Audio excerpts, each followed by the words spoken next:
Bristol is one of the great British cities, and it is indeed a city that's developing an environmental expertise. It is the home to some 200 or more enterprises that are working in the environmental technology and services sector. So why has this happened in Bristol? Well, Bristol has a long and very illustrious history of engineering. And some of the skills and expertise that are needed for a low-carbon future are very much around the application of engineering technology, engineering design in new areas for a low-carbon future.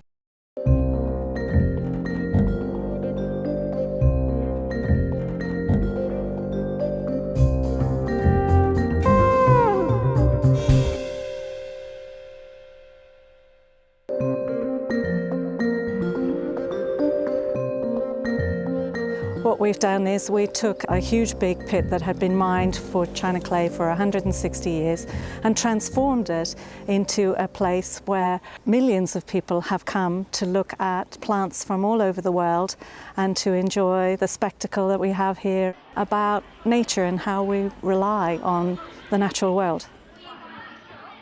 We have done quite a lot of work to look at our direct economic impact. If you think that it was a capital expenditure of about £135 million. That sounds like quite a lot of money. But we estimate that in the last 9 years we've contributed close to £1 billion back into the local economy in direct economic benefits. And that's through local businesses, through our supply chain, through the bed and breakfasts, the restaurants, the cafes locally who service the visitors that come to Eden. One of the things that we've had a lot of experience with is on sustainable construction methods. And so we've been working with a number of local partners to take some of that good practice out to other developments in the county.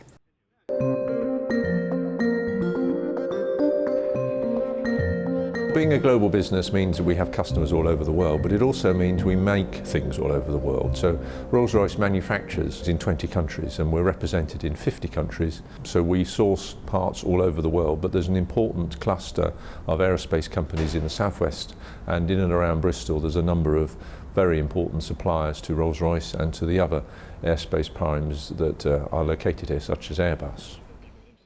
We have 3,500 people working here for us in Bristol, producing very high-tech products. Now that's a very important skill set for us to maintain, so our commitment to Bristol is pretty solid. John Cabot last year turned from a city technology college into an academy. We also have the industry backing, so we've got the Rolls-Royce stamp. Bristol has top-class engineering companies, high-tech companies like Hewlett-Packard. And for students to actually realise that's on their doorstep is groundbreaking for them. They can actually see the more opportunities. Science and technology, people love the subject due to its hand-on nature. It's being able to create things, to touch things, to try and work out how they operate. The Bloodhound Project is about engaging the next generation of youngsters into a set of subjects we call STEM, science, technology, engineering and maths, because we need the people with those skills to help not only this country but the planet as a whole address the issues we face in terms of global warming, energy management, low carbon sectors and so forth. So it's trying to use the challenge of building a car to raise the world land speed record to 1,000 miles an hour to inspire the youngsters to come and work in these areas. There are over 2,000 schools signed up to the Bloodhound Project. The evidence already in the first year for the project as a whole is that there has been an increase in the number of children at schools and colleges engaging with STEM subjects. You understand how the world works through engineering. Engineering is all around you. Everything has been engineered to work. And there's something about that, something about understanding the fundamentals that really appeal to me. I'm really, really enthusiastic to be involved in what is cutting-edge technology. XMOS is an example of one of those more recent startups in Bristol.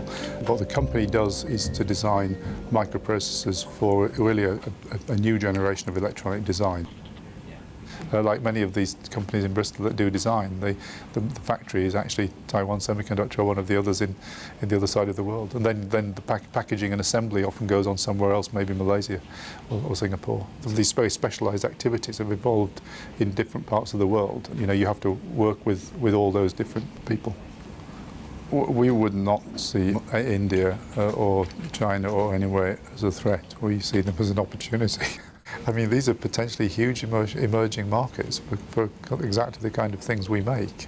One of the issues in the microelectronics design area is the diversity of skills that are actually needed to carry out the kind of designs we do. And if you look around the planet, Bristol has one of the best collections of that diversity of talent that you'll find outside the US.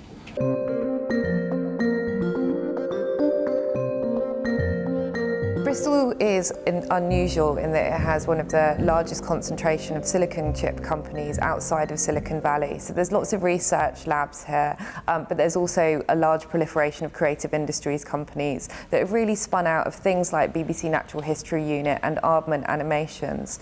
So if you take that crossover between the kind of technology companies and the people who are making content and add in the kind of almost countercultural, collaborative environment of a city like Bristol, then you get some really exciting results. So I think the thing for me that's unique about the city is people really do understand that to make better content or to make better products, having a diverse perspective and the most voices possible in a project is really important.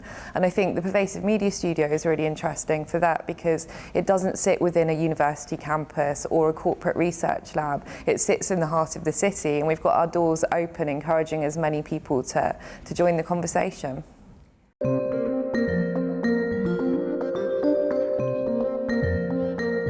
The UK needs more knowledge-based companies. With the manufacturing industries reducing in opportunity and capacity, we need more knowledge-based industries.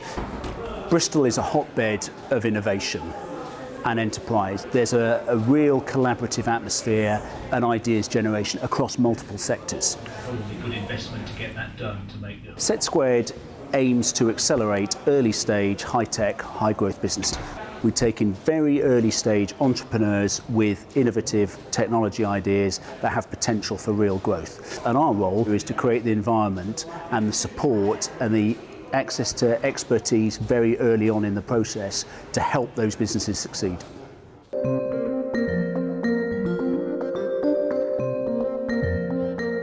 There are currently 4 billion mobile phone subscribers in the world globally, and that's going to increase by 50% over the next 5 years to 6 billion subscribers. More than 95% of those subscribers are going to be in remote areas where they have no access to a reliable grid electricity. So historically they've used diesel generators to power the base stations to serve that community. Our solutions allow you to supplement or replace the diesel consumption with renewable energy such as wind and solar energy. If we manage to replace the power consumption within 1 million base stations by using renewable energy instead of diesel generators, that will save 40 million tonnes of CO2 a year. Now that's equivalent to the carbon footprint of cities like Sydney or the whole of Bangladesh. Bristol is an excellent place to do this work, largely because of the talent that we're able to recruit locally and the resources that we can use in the universities to foster our research aims. It's very important to innovate constantly. At the end of the day, it's really our own competitive edge. We might license and patent technologies as well, but it's only by keeping the products ahead of the competition that we can survive in our marketplace.